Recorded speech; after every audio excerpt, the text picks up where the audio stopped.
अस्सलामुअलैकुम। हाँ तो प्यारे बच्चों, खैरियत से हैं ना आप? बिल्कुल खैरियत से होंगे। तो आज की वीडियो में हम लोग बाबू मॉडल सेट 1 पढ़ेंगे और ये 2025 एग्जाम के लिए बहुत ही इम्पोर्टेंट होगा। इसलिए कि इसमें ग्रामर भी है और बुक से भी है, और जहाँ जहाँ से सवाल आपके एग्जामिनेशन हॉल में पूछे जाते हैं वो सब सवाल इसमें मौजूद है। हम आपको 5 मॉडल सेट कराएंगे। तो ये मॉडल सेट 1 है। अगर आप ये 5 मॉडल सेट कर लेते हैं तो यकीन मानिए इससे बाहर बाबू आपको कुछ नहीं आने वाला है। कि जब हम इस मॉडल पेपर को देखे तो हमको बहुत अच्छा लगा। इसमें ऐसे ऐसे सवालात भी है, हार्ड हार्ड भी सवाल है, आसान आसान भी सवाल है। अगर आप इसको कर लेते हैं तो बहुत अच्छा आपका रिवीजन हो जाएगा और 100% सही आंसर करेक्ट के साथ और बहुत सारे क्वेश्चन का रिवीजन होने वाला है। तो रेडी हो जाइए बाबू। और ये मॉडल सेट 1 है, आपको 5 मॉडल सेट करना है। चलिए देखते हैं बाबू इसमें कैसे सवाल बिहार बोर्ड ने जो है ना इसमें दिया है कि आखिर एग्जामिनेशन हॉल में इस तरह के सवालात भी आ सकते हैं। तो चलिए बाबू, देख रहे हैं ये ब्रिलियंट का है मॉडल सेट 1 और आपको 2 3 4 5 मॉडल सेट कराने वाले हैं, जिसमें बहुत ही आपको अच्छा लगने वाला है। जब सवाल देखिएगा तो बहुत मज़ा आएगा आपको। तो चलिए बाबू शुरू करते हैं वीडियो को। फाइनली आप वीडियो को पूरा देखिएगा, बहुत कुछ सीख के जाइएगा। तो चलिए फाइनली अब हम लोग शुरू करते हैं मॉडल सेट 1। और इसमें हार्ड हार्ड भी सवाल है, आसान भी है, आप खुद देख लें। ग्रामर का भी सवाल है। तो चलिए भाई, पहला सवाल हम लोग शुरू करते हैं। तो पहला सवाल पे यहाँ ध्यान दीजिए। देखिए पहला सवाल है, पहला सवाल क्या है बाबू? ख्वाजा हसन नजामी कहाँ मदफून हुए? तो बाबू आपको पता है बस्ती हजरत निजामुद्दीन औलिया। और इन कब पैदा हुए थे बाबू? 1878 में। ठीक है, 1955 में इनका इंतकाल हो गया। तो इतना डिस्कशन चलेगा, ठीक ना, ताकि आपका रिवीजन और याद हो जाए। क्या लिखे हैं? मिट्टी का तेल। दूसरा सवाल देखिए बाबू, इनमें से कौन सा अफसाना निगार 1912 में पैदा हुए? मंटू पैदा हुए, 1955 में इंतकाल हो गए। मंटू की अदबी जिंदगी का आगाज कब हुआ? अब देखिए ये सवाल आपके लिए न्यू है, 1933 में। याद कर लीजिए। 4 नंबर सवाल, अम्मू के 4 बेटों में से कौन बेटा हिंदुस्तान में रहता था? तो कौन बेटा रहता था? हमीद इंडिया में रहता है, यानी हिंदुस्तान में। आगे बढ़ते हैं। 5 नंबर सवाल बाबू, जर्नलिस्ट रवि रंजन अजीज अहमद के कौन थे बाबू? पुराने दोस्त। आगे बढ़ते बाबू, इंडिया वंस फ्रीडम का है, तर्जुमानुल कुरान करे, गुब्बारे खातिर का है, सब किसका है? मौलाना आज़ाद का। चलिए, उम्मीद है समझ में आ रहा होगा आपको। 7 नंबर सवाल, सैयद सुलेमान नदवी का ताल्लुक बिहार के किस सूबा से है? तो बाबू बिहार से है। बिहार में नालंदा जिला, दसना। क्लियर हो गया? तो याद होना चाहिए। सैयद सुलेमान नदवी कब पैदा हुए बाबू? 1884 में। 1953 में उनका इंतकाल हो गया। ठीक है, तो याद रहेगा ना बाबू। चलिए बढ़ते हैं आगे। देखिए हमारा मकसद है आपका एग्जाम बहुत बेस्ट जाए, इसलिए रिवीजन पे रिवीजन कीजिए जितना हो सके, है ना। एकदम बच्चों को उर्दू में 19 प्लस एकदम नंबर लिवा देना है। 19 19 मत समझ लीजिएगा, 90 प्लस बाबू जो है ना नंबर आपको किसी तरह से दिला देना है ना। तो आप वीडियो में बने रहिएगा, बहुत कुछ सीखते जाइएगा। ठीक है ना बाबू। चलिए अगला सवाल देखते हैं। सवाल नंबर ये 8 है, उर्दू नसरी किस सिन्फ गैर रस्मी तरीक़ेकार को इख्तियार किया जाता है? तो आप जान रहे हैं इंशाइया में। ये भी पूछ देगा इंशाइया किस गैर रस्मी, किस में गैर रस्मी तरीक़ेकार इख्तियार होता है? तो इंशाइया में। उल्टा भी पूछ दे, इंशाइया हिजरत के मुसन्निफ़ कौन है? जाहिर सी बात है इंशाइया हिजरत के मुसन्निफ़ वज़ीर आगा है ख्वाजा हसन नजामी। मिट्टी के तेल अहमद जमाल पाशा हिजरत लिखे हैं। क्लियर हो गया बाबू। आगे बढ़ते हैं। अगला सवाल है 10 नंबर, अव्वल की जमा। ग्रामर भी देखिए आया, अव्वल की जमा बाबू हो जाएगा अवायल। करेक्ट आंसर ये हो जाएगा।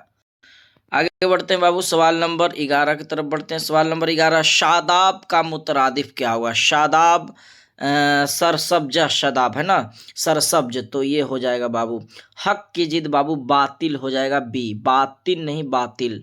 मिजाज की जिद बाबू, हकीकत। इनमें से कौन सी तसनीफ ख्वाजा हसन नजामी की है? तो सिपारे दिल। अर्जुल कुरान हयात जावेद ये किसका है? सैयद सुलेमान नदवी का। ठीक ना बाबू, आपको इतना अच्छा याद हो जाएगा। आगे बढ़ते हैं बाबू। 15 नंबर सवाल, अमेरिका का रॉकफेलर किस चीज़ का तिजारत करता था बाबू? वो तिजारत करता था मिट्टी के तेल की तिजारत करता था। वो धीरे धीरे दौलतमंद भी बन गया।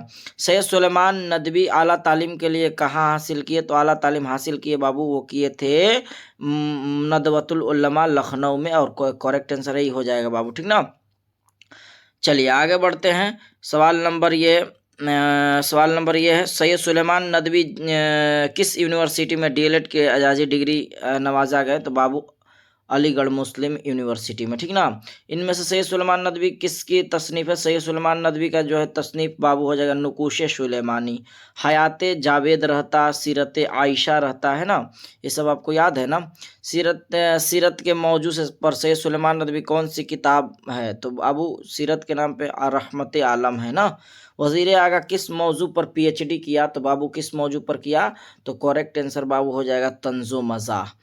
आगे बढ़ते, वजीर आगा तंजो मज़ाह के अलावा किस सिन्फ के अदब के लिए जाने जाते हैं? गज़ल गोई के लिए, है ना। इसके अलावा तो गज़ल गोई करेक्ट आंसर हो जाएगा बाबू। चलिए 22 नंबर सवाल देखते हैं बाबू। 22 नंबर सवाल क्या है? 22 नंबर सवाल है, इंशाइया के हुदूद के दायरे का तयन किसने किया? तो किसने किया बाबू? तो इसका जो है ना आंसर हो जाएगा इंशाइया आ रहा है तो मारिए वजीर आगा। इनमें से वजीर आगा इंशाइया का मजमुआ नाम चोरी से यारी तक है ना, सीधे बात है ना, ज़्यादा नहीं, मेरे साथ पढ़िए, टिक लगाइए, बस हो गया। सिवान के किस कॉलेज से अहमद जमाल पाशा लेक्चरर के हैसियत से बहाल हुए? तो जकिया पाक इस्लामिया कॉलेज। ये कहाँ है बाबू? सिवान में। इनमें से अहमद जमाल पाशा की किताब कौन सा है? तो मजमुआ मज़ामीन है बाबू। बागो बहार की तकमील जो है बाबू कब हुए? तो 1802, याद है ना। आतिशपारे की अशात कब है बाबू? आतिशपारे की अशात 1937 ईस्वी है। चलिए आगे बढ़ते हैं बाबू, सवाल नंबर 28 को देखते हैं। तकसीम मुल्क के मौजू पर मंटू कौन सा अफसाना मजमुआ है? तो सड़क के किनारे, करेक्ट आंसर बाबू बी हो जाएगा, है ना। अहमद शरीफ लड़का इसमें मौसूफ पूछ रहा है तो अहमद हो जाएगा। या अल्लाह रहम फरमाते, यानी देखिए यहाँ निदाइया का चीन भी है तो आप लगा लेंगे कि निदाइया है ना। आगे बढ़ते हैं, इनमें से किस अफसाने की वजह से मंटू पर फहश गोई का इल्जाम लगा? काली सलवार जो है ना जान ले लेती है लोगों को, तो ऐसे ही हो जाएगा। याद ट्रिक के साथ याद रखिए ना, सब याद हो जाएगा। आगे बढ़ते हैं, किसके हमले के नतीजा पर मीर अमन से पटना चले हैं? देखिए ये सब सवाल जो है अलग अलग मिल रहा है, तो अहमद शाह अब्दाली ना, तो अहमद शाह अब्दाली हो जाएगा। गंजे खूबी किस किताब का तर्जमा है? एक आपके लिए भेजते हैं, जबकि हम बता दे रहे हैं आपको, कुछ ऑप्शन भी निकाल दे, तो चलिए ये ऑप्शन बी निकाल दे, बी नहीं होगा। अब आप इसका आंसर दीजिएगा 33 नंबर का। मीर अमन किस तौसीत से जॉन गिलक्रिस्ट से मिले थे? तो बाबू मिले थे वो मीर बहादुर अली हुसैनी से। अम्मू किस मोहलक के मर्ज में मुब्तला थी? अम्मू प्रोमिस के मरकजी किरदार है और कैंसर में मुब्तला थी। ऐवाने गज़ल के अलावा जिलानी बानो कौन सा नावल लिखी? बारिश संग। शफी जावेद का पहला अफसाना कौन सा है? आट और तंबाकू। इसकी असात कब है बताना है कमेंट में। शफी जावेद का कौन सा अफसाना आट और तंबाकू के रिसाला है? तो मखज़न हो जाएगा, करेक्ट आंसर है। इनमें से शफी जावेद का अफसाना कौन है? तो शफी जावेद का अफसाना है बाबू ये अलाव, तो सुहेल अजमाबादी के है तो होगा नहीं। अनोखी मुस्कुराहट उनका है तो होगा नहीं। फरार इसका है, तो देखिए ये सब इतना निकल गया, यही सही फरार। तो बताइए कौन होगा, समझ जाइए अफसाना कौन है। तो अफसाना फूले बिस्तरे गीत का मरकजी किरदार, तो मरकजी किरदार सैयद अजीज अहमद हो जाएंगे। इब्राहिम सका का उर्फी नेम, ये अब्बू हो जाएगा, अब्बू उसका उर्फी नाम था। ये नया सवाल आपके लिए हो गया है, ठीक है। चलिए आगे बढ़ते हैं बाबू, सवाल नंबर 42 को देखते हैं। अफसाना इब्राहिम सक्का किस गांव का तज़किरा है? तो उस गांव का धोरन गांव का। मौलाना आज़ाद इस्लामी ममालिक के सफ़र कब किए? तो 1909 में। शादी कब किए थे? 1906 से 7 में, है ना, 6 से 7 में, ठीक है। चलिए आगे बढ़ते बाबू, सवाल नंबर 44। महात्मा गांधी की तलब पर मौलाना आज़ाद कांग्रेस की खिलाफत तहरीक मुश्तरका को कब शरीक हुए थे? 1919 में या 1918 में? तो इसका आंसर हो जाएगा खिलाफत तहरीक कह रहा है, खिलाफत तहरीक 1918 नहीं होगा, 1919 नहीं होगा, दो निकाल दिए, एक आपको बता देना है। खिलाफत आंदोलन कब हुआ था? तो आसान है। चलिए आगे बढ़ते हैं, सवाल नंबर 45 को देखते हैं। 45 के आज़ाद हिंदुस्तान में मौलाना आज़ाद किस ओहदे पर मामूर थे? तो आपको पता है वज़ीर तालीम, यानी एक तरह से शिक्षा मंत्री, है ना। तो क्या हो जाएगा? वज़ारत तालीम हो जाएगा। तो ये करेक्ट आंसर 45 नंबर का बाबू ये ए हो जाएगा। आगे बढ़ते हैं, मौलाना आज़ाद की वफ़ात 1958 में पैदा कब हुए थे? 1888 में मक्का में। आगे बढ़ते हैं, अली सरदार जाफरी की वफ़ात कब हुई बाबू? अली सरदार जाफरी वफ़ात किए 2000 में। सिर्फ गुंचों की चटकने की सदा आएगी, यह मिसरा किस शायर का है? तो आप जान रहे चकबस्त आप में नहीं है। जोश मलियाबादी शिकस्ता जिंदों को ख्वाब तो नहीं होगा, जगन्नाथ आजादी ये नहीं होता, अली सरदार जाफरी ही न बचे। ऐसे भी निकालना सीखिएगा तो कुछ कुछ अच्छा कीजिएगा। आगे बढ़ते हैं सवाल नंबर 49। शाम मुलाकात कब तक चलेगी? तो सुबह तक चलेगी। आंखों के दिए बुझ जाएंगी, यह मिसरा किस नजम से है? तो खेती से तो नहीं है, अली सरदार जाफरी मेरा सफर से है ना। तो करेक्ट आंसर 50 नंबर का बाबू हो जाएगा। क्या हो जाएगा बाबू? 50 नंबर का डी हो जाएगा। ठीक है, चलिए आगे बढ़ते हैं। आप जान रहे खेती में कौन कौन सा है? बरके कलीसा, खेती के लिखने वाले अमीर हनफी, बरके कलीसा, अकबर इलाहाबादी, मुतशायर जफर कमाली। चलिए आगे बढ़ते हैं। हिंदू व पाक के दरमियान के मसले का शायर किस तरह से करना चाहता है? गुफ्तगू के जरिए। नजम खेती की हैयत क्या है? नजम खेती क्या? सब आए आज़ाद मारिएगा। आगे बढ़ते हैं 53 नंबर सवाल। वक्त बोता है, उगाता है, पालता है, यह मिसरा किस शायर की नजम है? तो अमीर हनफी का है। अली सरदार जाफरी मेरा सफ़र गुफ्तगू। मिस से शायर के मुलाकात कलीसा में यानी चर्चगाह में। मिस आतिश हुस्न को जलाती, ये क्या है बाबू? चलिए देखते हैं, अच्छा से पढ़ते हैं। मिस आतिश हुस्न से किसको जलाती है बाबू? तो वो जलाती है बाबू फतवा, जलवा, तकवा। तो आप खुद जान रहे हैं कि सबका आंसर क्या होना चाहिए? तो जलवा होना चाहिए। तो कहिएगा सर 55 नंबर का जलवा नहीं, मिस आतिश हुस्न किसको जलाती है? तकवा। तकवा हो गया जाएगा आंसर। तो करेक्ट आंसर इसका होना चाहिए 55 है ना, तो आंसर ए होना चाहिए। लेकिन यहाँ जो है मिस आतिश हुस्न से किसको जलाती है? तकवा को जलाती है, जलवा, फतवा। ये लग रहा है कि थोड़ा सा हमको कंफ्यूज है, लेकिन तकवा होना चाहिए। चलिए आगे बढ़ते हैं। एक सवाल को लेके इतना डिस्टर्ब नहीं होना है, हम लोगों को इग्नोर कर देना है। शायर अपने किस चीज़ को किस्सा माजी समझता है? तो शायर जो है ना इस्लाम को समझता है माजी, किस्सा एक माजी समझो। मुतशायर धनबाद और झरिया किस बात पर जाता फिरता है? तो चापलूसी के बुनियाद पर। 57 नंबर का बी आंसर करेक्ट हो जाएगा बाबू। मुतशायर का यार कौन है? जो तजमीन लिख दे। मुतशायर किन लोगों से दोगुना कमाता है? अफसर से। यूजोनियम मुंताले को नोबेल इनाम से 1975 में बाबू। आगे बढ़ते हैं। यूजोनियम मुंताले अंग्रेजी के किस दानिश्वर तख्लीकारी तालवी तर्जमा किए? तो जाहिदा जैदीना। लेकिन इसमें दूसरा क्वेश्चन है, जाहिदा जैदी रहता तो लगा देते, लेकिन 61 नंबर का जो आंसर है ना बाबू, उसका आंसर हो जाएगा सी हो जाएगा, और विरडस वर्थ हो जाएगा इसमें। यूजोनियम मुंताले ने अंग्रेजी के किस दानिश्वर की तख्लीक इतालवी ज़बान में तर्जमा किया? तो अलग तरह क्वेश्चन है, और इसका आंसर बाबू मिल्टन शेक्सपियर नहीं बल्कि विट्स वर्थ दिया है ना, तो वो हो जाएगा विर्थ। तो ये करेक्ट आंसर हो जाएगा। चलिए आगे बढ़ते हैं। 62 नंबर के सवाल की तरफ देखते हैं। थोड़ा सा सब्र करना पड़ेगा बाबू, आपको अच्छा मार्क्स लाने के लिए रिवीजन तो करना पड़ेगा बेहतरीन अंदाज में, ताकि सवाल एक भी एग्जामिनेशन हॉल में ना छूटे। इनमें से कौन सा जाहिदा जैदी का शेरी मजमुआ नहीं है? ज़हर हयात, धरती काली, संगे पिराहन, संगे जान। तो बाबू 62 नंबर का आंसर जो हो जाएगा, 62 नंबर का करेक्ट आंसर बाबू हो जाएगा सी हो जाएगा। संगे पिराहन ही जान रहे हैं किसका है, आप खुद जान रहे हैं। एक शायर की हैसियत से गालिब की तबीयत कैसी थी? जिद्दत पसंद, रवायत पसंद, तरक्की पसंद, क़दामत पसंद। तो 63-64 नंबर का जो है, 63 नंबर का आंसर बाबू करेक्ट आंसर हो जाएगा, बी हो जाएगा, जिद्दत पसंद। जिस नज़म के तमाम मिसरे एक ही बहर में हो उसे क्या कहते हैं? तो उसे बाबू एक ही बहर में हो उस नज़म को कहते हैं बाबू, ए हो जाएगा, यानी पाबंद कहते हैं। हम बाला आखिर उसके लुक में, इस मिसरा में से क्या मुराद है? तो फसल मुराद है ना। तो क्या कीजिएगा, 65 नंबर का ए लगाइएगा, तो सी लगाइए तो गलत हो जाएगा, इंसान मुराद हो जाएगा। हम बाला आखिर उसके लुक में यानी इंसान। शायर के ख्याल में हम किसके लुक में हैं? तो शायर के ख्याल में हम वक्त के लुक में है ना। वक्त आएगा और एक दिन काट लिया जाएगा। तो 66 नंबर का आंसर बाबू हो जाएगा बी। मुसलमानों के ऊपर किस रंग का गालिब है? किस रंग का गालिब है? सऊदी, शेराजी या उर्फी, हाफिज सिराजी या कोई नहीं। तो 67 नंबर का आंसर बाबू जो हो जाएगा वो सी हो जाएगा, हाफिज शिराजी हो जाएगा। ठीक ना। शायर को कौन मिटाना चाहता है? ज़माना मिटाना चाहता है बाबू। 69 नंबर सवाल को देखते हैं। गालिब ने वजीफ़ा खार किसको कहा है? वो खुद को कहा है, अपने आप को कहा है। तो 69 नंबर का बी हो जाएगा। 69 नंबर का क्या हो जाएगा बाबू? बी हो जाएगा। चलिए आगे बढ़ते हैं। 70 नंबर, चमन में किसको जाने से दबिस्तान खिल गया? तो गालिब के जाने से। याकूब और यूसुफ में बाप बेटे की निस्बत है। रंज से खोगर होने से क्या मुराद है? रंज से खोगर होने के मुराद गम का आदी होना यानी रंज का आदी होना। यगाना चंगेजी का वफात कब हुआ बाबू? यगाना चंगेजी का वफात हुआ था बाबू 1956 में। 1998 में मौलाना अबुल कलाम आज़ाद के, ख्वाजा हसन नजामी के 1955 में।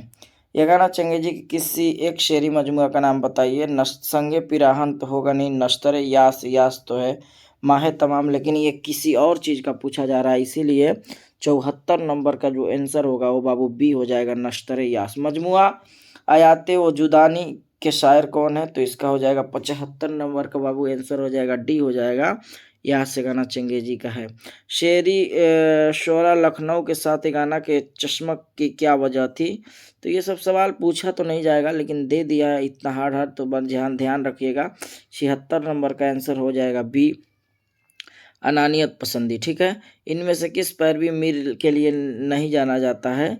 तो इसका आप जान रहे हैं, आपको बताए थे, ये गाना चंगेजी हो जाएगा 77 नंबर का, बिल्कुल सी हो जाएगा। आगे बढ़ते हैं 78 नंबर सवाल क्या है? ऐसे इस्म की निशानदेही कीजिए जो मुअन्नस दोनों हो, मुज़क्कर मुअन्नस दोनों हो, यानी मुज़क्कर भी हो और मुअन्नस हो। तो 78 नंबर का आंसर सी हो जाएगा, रिश्तेदार किसी में भी इस्तेमाल कर सकते हैं। मुअन्नस की निशानदेही कीजिए, तो ज़मीन बाबू ये मुअन्नस हो जाएगा, और 79 नंबर का करेक्ट आंसर बाबू हो जाएगा बी। कान खड़े होना का क्या मतलब है? तो कान खड़े होने का मतलब होता है कान गर्म होना, होशियार होना। न कान लोग खड़ा कर देते हैं तो होशियार। परजोर में पुरजोर है ना, पुरजोर में पुर क्या है? तो पुरजोर में पुर क्या है? तो बाबू 81 नंबर है ना, तो 81 नंबर का करेक्ट आंसर ए हो जाएगा, साबका में पहले वाला पूछा जा रहा है लफ्ज को, साबका हो जाएगा। चलिए आगे बढ़ते हैं। 82 नंबर सवाल, दर्जे जेल में साबका किस लफ्ज में है? तो साबका अक्लमंद, बा, खबर, बा लग गया, बा वाला सब साबका है, तो ध्यान रखिएगा 82 नंबर का बी आंसर हो जाएगा करेक्ट बाबू। दर्ज जेल में लाहका की निशानदेही कीजिए, तो लाहका हो जाएगा ईद, ये तो साबका, ईदगाह, आगाह, नागाह, तो ईदगाह जो हो जाएगा, गाह हो जिसमें रहता है, तो क्या हो जाएगा, नागाह। तो 83 नंबर का करेक्ट आंसर जो बाबू हो जाएगा वो लगाइएगा, ईदगाह। मेरे पास एक पुरानी टोपी है, इस जुमला में टोपी क्या है? तो टोपी बाबू पुरानी तो पूछने, टोपी मौसूफ हो जाएगा, अगर पुरानी पूछता तो सिफत होता। तो 84 नंबर का आंसर सी होना चाहिए, करेक्ट आंसर सी हो जाएगा। मेरे गांव की मस्जिद पुरानी, इस जुमला में सिफत कौन है? तो पुरानी है, कैसी है? पुरानी है, सिफत हो जाएगा पुरानी। 85 नंबर के बाबू सी हो जाएगा, है ना। 86 जदीद के जिद, जदीद के मतलब नया, जदीद यानी कदीम। जदीद क्या है? जदीद मतलब पूछा जा रहा है मौसूफ, अच्छा ये नहीं पूछा जा रहा है जदीद क्या है, पूछा जा रहा है मौसूफ है, मफूल है, फाइल है या सिफत है। तो जदीद के मतलब नया होता है ना, तो और नया जब होगा तो बताइए किस तरह से सवाल पूछा गया है, देखिए जरा दिमाग देखिए। और 86 नंबर का करेक्ट आंसर बाबू सिफत हो जाएगा, इसमें आपको घबराने की जरूरत नहीं है। आगे बढ़ते हैं, सवाल नंबर 87, इनमें से कौन खलीलुर रहमान आजमी की निगरानी में पीएचडी किया? मौलाना सैयद सुलेमान नदवी, रशीद अहमद सिद्दीकी, नादिर खान अली या कोई नहीं? तो 88 नंबर का करेक्ट आंसर बाबू जो हो जाएगा वो बी हो जाएगा, रशीद अहमद सिद्दीकी। खलीलुर रहमान आजमी के शायर का सबसे बड़ा रोशन पहलू क्या था? गमों से मुकाबला, गमों से फरार, या कनूतियत या कोई नहीं? तो 89 नंबर का करेक्ट आंसर बाबू ए हो जाएगा, गमों से मुकाबला। खलीलुर रहमान कहते हैं ना, मुझ पर भी दुश्मनों का कहीं साया पड़ गया, पुराना गम सा पुराना हो गया, शायद इन्हीं का है ना। खलीलुर रहमान आजमी के तहकीक के मुकाबले में उन्वान क्या था? तो राशिद की शायरी, गालिब की सूफियाना शायरी, उर्दू में तरक्की पसंद अदबी तहरीक, कोई नहीं? तो 90 नंबर का करेक्ट आंसर बाबू सी हो जाएगा, उर्दू में तरक्की पसंद अदबी तहरीक। ध्यान रहे 10 गज़ल गो शायर का इंतखाब में किसके नाम शाये हुआ था? तो ये मैखाना तागज़ल हम आपको बताए थे, मैखाना तागज़ल लगाना है, तो तागज़ल आंसर 91 नंबर का हो जाएगा बाबू, आपका बी हो जाएगा। 92 नंबर पढ़ते हैं। 92 नंबर क्या है? मीर अनीस की वफ़ात कब हुई? मीर अनीस की वफ़ात 1874 में। पैदा कब हुए थे आपको बताना है, और कहाँ पैदा हुए थे? लीजिए हम बता दी, यूपी में। कहाँ करेक्ट बताना है। अनीस की वफ़ात कहाँ हुई? लीजिए ये भी आ गया आपका, ये भी आ गया, वफ़ात कहाँ हुई? तो दोनों को आपको कमेंट करना है, ठीक है। शाहिर के एक शेरी मजमूए का निशानदेही कीजिए। शाहिर का परछाइयाँ, संगे पिराहन, माहे तमाम या बाले जिब्रील। तो 94 नंबर का करेक्ट आंसर बाबू जो हो जाएगा ए हो जाएगा और परछाइयाँ हो जाएगा। इसमें मारफा कितनी किस्में 7 ऐसे लगाइएगा, लेकिन इसमें अफरा तफरी रहता है। खैर 7 ठीक है। यह क्या है, इसमें मफूल, महूद या इसमें इशारा या कोई नहीं। तो 96 नंबर का आंसर सी हो जाएगा, इसमें इशारा। शमसुल उल्लमा, ये क्या है बाबू, खताब है। ठीक है, आगे बढ़ते हैं। एक एक मिसाल कुन्नियत के दीजिए, एक तखल्लुस के दीजिए, एक लक़ब के दीजिए। देखते हैं कितने लोग देते हैं। आगे बढ़ते हैं। 97 नंबर के सी हो गया 98। इसमें हासिल मसदर क्या है? हासिल मसदर घबराना से घबराहट हो जाएगा। 98 नंबर के बी करेक्ट आंसर हो जाएगा। अगर 98 नंबर के हासिल मसदर घबराना से घबराहट बनता है ना, तो यह घबराव लगाइएगा। घबराव एक तरह से हो जाता, लेकिन यहाँ रहता घबराहट ना तब। 99 दर्जा जेल में इसमें आला कौन है? इसमें आला जिसमें औजार का इल्म हो, और इसमें आला कलम हो जाएगा। कॉपी, किताब, कुर्सी ये सब जो नहीं होगा, इसमें आला कलम करेक्ट आंसर हो जाएगा। और 99 नंबर का आंसर क्या हो जाएगा बाबू? तो 99 नंबर का आंसर सी हो जाएगा। इसमें आला कॉपी, किताब, कुर्सी। आप जान रहे हैं कि जिससे औजार का इल्म उसे इसमें आला कहते हैं। आतिश से इल्म की कौन सी किस्म है? आतिश इल्म की कौन सी किस्में हैं? तो 100 नंबर का आंसर क्या हो जाएगा भाई? आपको इसका जवाब देना है। देखते हैं कितना अंदाज़ा लगा देते हैं, फिर हम आपको जब मॉडल सेट 2 पढ़ाएंगे तो आपको जवाब दे देंगे। चलिए बाबू, ये मॉडल सेट हुआ। इतना कम वक्त में 100 प्रश्न को बताना, ये अपने आप में एक समझिए कि टैलेंट है। तो चलिए भाई, एक प्यारा सा ज़रूर कमेंट कीजिएगा, और जो सवाल पूछे हैं उसको तो ज़रूर बताइएगा। ठीक है बाबू, मिलते हैं अब अगली वीडियो में। आज के लिए इतना ही। सभी को अस्सलामु अलैकुम।